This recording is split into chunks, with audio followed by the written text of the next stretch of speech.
While the Pope is considered the head of the Roman Catholic Church, you might say this man, Michael Galloway, is the head of the world's largest Catholic-based money transfer system on the internet.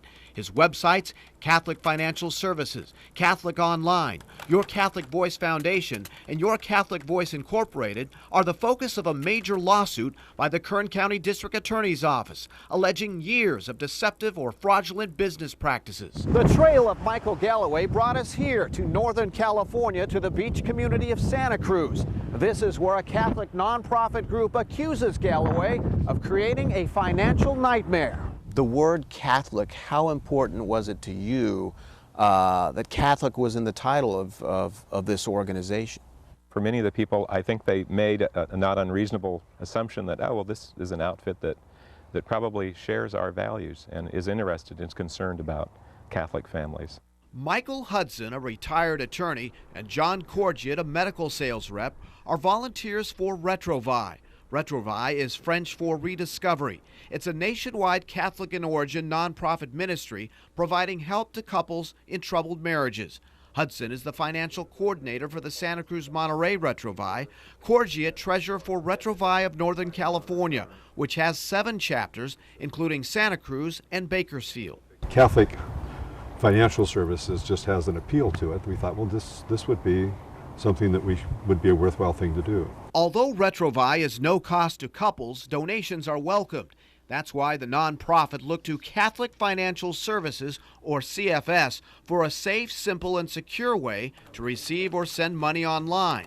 And that's exactly what CFS touts on its website. Couples send money, Retrouvaille accesses it through an online account, transferring donations to a Retrouvaille bank account. In turn, CFS charges a transaction fee to account holders. The system worked for about a year. Then early in 2007, the problems began. The first indicator was that we were charged fees that were incorrect. And I think we sought to have those corrected and credited back to our account. But when they complained, to their surprise, they were stonewalled. The biggest things were they wouldn't communicate with us. They wouldn't respond to our emails. If we tried to talk to someone on the phone, invariably they would take a message. We couldn't talk to anybody who could say anything. In March of 2007, more than $15,000 sat in the Retrouvaille CFS account, cash effectively held hostage. We were desperate. I felt like we were deceiving the couples who donated money. That's when Retrouvaille instructed donors to charge back or reverse the transactions through their credit card company. In response, CFS released some money back, plus a barrage of what Hudson and Corgiet say were angry and threatening phone calls by none other than Catholic Financial Services founder Michael Galloway. I think in my case, it was a threat. He was going to have me disbarred. He was going to complain to my boss. I should go apologize to my bishop. I should go to confession. And he used an example of how would I feel if he went around telling people I was a pedophile. And I don't understand the relationship. He's holding our money. I'm not a pedophile. There's no guarantee that simply because it looks good, that it's in fact a stable, trustworthy, credible entity. Based on the NorCal Retrouvaille story, last summer, Kern County Deputy District Attorney John Mitchell filed a complaint against Michael Galloway and his online business.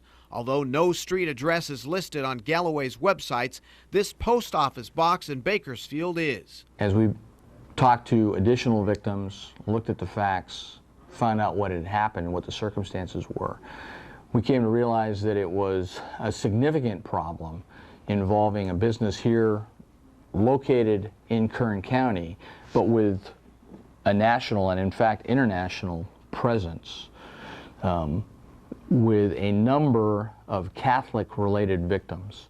From the West Coast to East Coast, the complaints mirror those of NorCal Retrouvaille. A group of disabled nuns in Branford, Connecticut out $16,000. The Archdiocese of New Orleans missing $4,000 in Hurricane Katrina donations. The Brotherhood of Hope in Boston owed $9,000. Gospel Florida Incorporated, a group providing humanitarian aid to Bosnia and Croatia, owed $9,000 too. Plus a number of Retrovi chapters throughout the U.S. and north of the border in Hamilton, Ontario, Canada. But the single largest amount owed is to this man, Mark Lombard of Orlando, Florida. Lombard says he's out $95,000 after working 18 months as editor-in-chief of Galloway's Catholic news website, Catholic Online. He flew back to Bakersfield for a state labor board hearing to claim his cash. Also present, defendant and former boss Michael Galloway. So, Mr. Galloway, do you have any comment at all on the proceeding? Any comment? While he wasn't talking, Mark Lombard also withheld comment, wanting to wait until the labor board makes its decision. According to the district attorney, the grand total Galloway owes Lombard and Catholic nonprofits so far over $180,000. So where might all the missing money be going? Perhaps here at Galloway's lavish 4-bedroom, 3-bath, 4,500 square foot, Seven Oaks Grand Island home, coincidentally now in default. And it's not just the DA who's after Michael Galloway, but the IRS. Court documents we uncovered show numerous federal tax liens on Galloway's business dating back to 2004. The total, more than $303,000. And even Galloway's nonprofit Your Catholic Voice Foundation Incorporated is suspect. The organization's 2005 income tax filing, obtained by Eyewitness News, shows more than $211,000 in donation income. However, his expenses over $208,000, the majority going to consulting, marketing, and website design. Yes, Michael Galloway, please. A month earlier, before the labor board hearing, we first tried to get Mr. Galloway's side of the story. He is in, but he's just not available at this time. He never returned our call, and neither did his lawyer, so we went searching for him. Acting on a tip, we went to a central Bakersfield office building, only to discover he had cleared out months ago. Finally, a tip he was working out of a nondescript downtown area vintage home. Mr. Galloway, how you doing? Kurt Rivera with Eyewitness News. You got a minute? Can we speak with you? We greeted him, but it was obvious he wanted nothing to do with us. Mr. Galloway, there's a lot of people...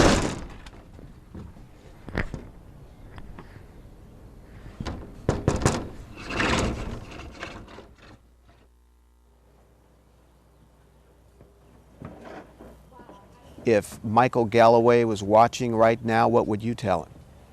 Tell us why you can't pay us this month, and let's work out a calendar or something like that. But to, anyway, we hope that things improve.